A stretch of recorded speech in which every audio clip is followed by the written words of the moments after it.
तो सवाल ये है कि क्या एक व्यक्ति, एक नया बोर्ड और कुछ बहुत ही अलग से नियम गाजा में दशकों से चले आ रहे संघर्ष को वाकई सुलझा सकते हैं? आज हम फरवरी 2026 की एक न्यूज रिपोर्ट के आधार पर डोनाल्ड ट्रंप के इसी विवादास्पद बोर्ड ऑफ पीस को समझने की कोशिश करेंगे। और इस पूरी पहल की शुरुआत हुई थी पूर्व राष्ट्रपति ट्रंप के इसी एक बड़े वादे के साथ। ये दावा तो बहुत बड़ा है, तो चलिए जरा गहराई में जाकर देखते हैं कि इसके पीछे की असली योजना है क्या। तो सबसे पहले सीधे मुद्दे पर आते हैं, आखिर ये बोर्ड ऑफ पीस है क्या चीज? देखिए, सीधे सीधे शब्दों में कहें तो इसका मेन मकसद है गाजा में स्थिरता लाने के लिए दुनिया भर से पैसा और सेना को एक जगह इकट्ठा करना। ये एक बिल्कुल नया तरीका है जो यूएन जैसी पारंपरिक संस्थाओं से काफी अलग है। और इस बैठक का माहौल भी कह सकते हैं काफी अनोखा था। ये वॉशिंगटन की एक ऐसी बिल्डिंग में हुई जिसका नाम बदलकर ट्रंप के नाम पर ही रख दिया गया है। रिपोर्ट बताती है कि ट्रंप एक हथौड़े के साथ बैठक की अध्यक्षता कर रहे थे और बैठक के बाद उनका पसंदीदा गाना YMCA भी बजाया गया। अच्छा, तो अब देखते हैं कि इस बोर्ड में कौन कौन से देश शामिल हुए हैं और उन्होंने कितनी फाइनेंशियल या मिलिट्री मदद का वादा किया है। सबसे पहले तो खुद डोनाल्ड ट्रंप ने अमेरिका की तरफ से 10 अरब डॉलर की एक बहुत बड़ी रकम देने का वादा किया। मतलब इस फंड की नींव ही इतनी बड़ी है। और बात यही खत्म नहीं होती। अमेरिका के अलावा बाकी इंटरनेशनल पार्टनर्स ने भी 6.5 अरब डॉलर से ज्यादा देने का वादा किया है। तो कुल मिलाकर ये एक बहुत बड़ा फंड बन जाता है। अब इसमें जो दिलचस्प बात है वो है कि पैसा आ कहां से रहा है। कतर, सऊदी अरब और यूएई, इन सभी प्रमुख खाड़ी देशों ने कम से कम 1-1 अरब डॉलर का वादा किया है। और हाँ, भारत ने भी इस बैठक में एक ऑब्जर्वर देश के तौर पर हिस्सा लिया। लेकिन ये सिर्फ पैसे की बात नहीं है। गाजा में सिक्योरिटी के लिए एक इंटरनेशनल फोर्स भी बनाई जा रही है। मोरक्को, अल्बानिया और इंडोनेशिया जैसे कई देशों ने इसके लिए अपने सैनिक और पुलिस अधिकारी भेजने का वादा किया है। इस इवेंट में किस तरह के गठबंधन बन रहे हैं उसे समझने के लिए ट्रंप का ये बयान काफी कुछ कहता है। उन्होंने इंडोनेशियाई राष्ट्रपति को एक टफ कुकी यानी एक कड़ी हस्ती कहा, जो ये दिखाता है कि इस पहल में किस तरह के नेताओं को तवज्जो दी जा रही है। ठीक है, तो अब हमें पता है कि कौन शामिल है और क्या क्या वादे हुए हैं। तो अब ये समझते हैं कि ये पूरी योजना असल में काम कैसे करेगी और इस बोर्ड के नियम क्या हैं, जो कि बहुत दिलचस्प हैं। इस पूरी पहल को सही से समझने के लिए ये टाइमलाइन बहुत जरूरी है।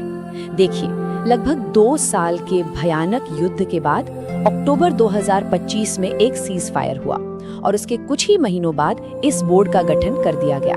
तो बोर्ड का प्लान 3 एकदम साफ स्टेप्स में बटा हुआ है। पहला स्टेप सीज फायर, वो तो पहले ही हो चुका है।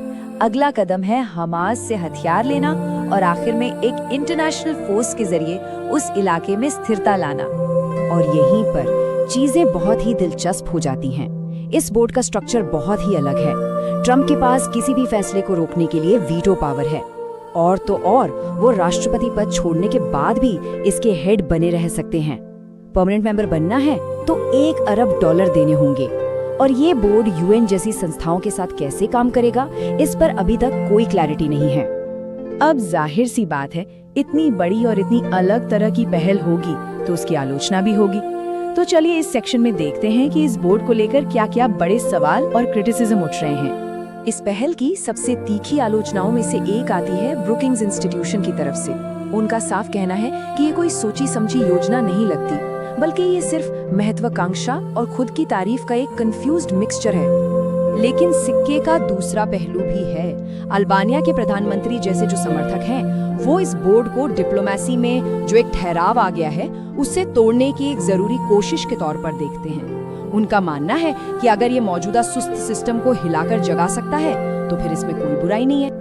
ये तुलना असल में दिखाती है कि ट्रंप का अप्रोच पारंपरिक इंटरनेशनल संस्थानों से कितना अलग है। एक तरफ है ट्रंप के नेतृत्व वाला एक नया सेंट्रलाइज्ड मॉडल और दूसरी तरफ है यूएन जैसा स्थापित ब्यूरोक्रेटिक और मल्टीलैटरल ढांचा। ये सिर्फ 2 संस्थाओं की तुलना नहीं है, ये असल में इंटरनेशनल डिप्लोमेसी के भविष्य पर 2 बिल्कुल अलग सोच की टक्कर है। वैसे ये जो पूरा इवेंट था, ये सिर्फ गाजा के बारे में नहीं था।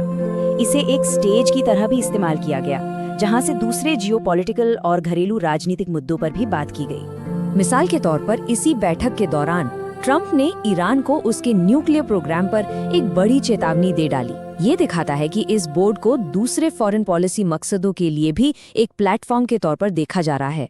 इसके अलावा ट्रंप का भाषण गाजा के टॉपिक से कहीं आगे निकल गया। उन्होंने अपने घरेलू विरोधियों की आलोचना से लेकर स्टॉक मार्केट की बातों तक कई मुद्दों को छुआ। लेकिन सबसे अहम बात ये थी कि उन्होंने हंगरी के विक्टर ओर्बन और अर्जेंटीना के जेवियर मिलेई जैसे लोक लुभावन नेताओं का खुलकर समर्थन किया। लोक लुभावन नेता मतलब वो लीडर्स जो सीधे जनता से अपील करते हैं और मौजूदा पॉलिटिकल सिस्टम की आलोचना करते हैं। ये दिखाता है कि इस मंच का इस्तेमाल सिर्फ गाजा के लिए नहीं, बल्कि एक खास तरह की ग्लोबल पॉलिटिकल आइडियोलॉजी को बढ़ावा देने के लिए भी हो रहा था।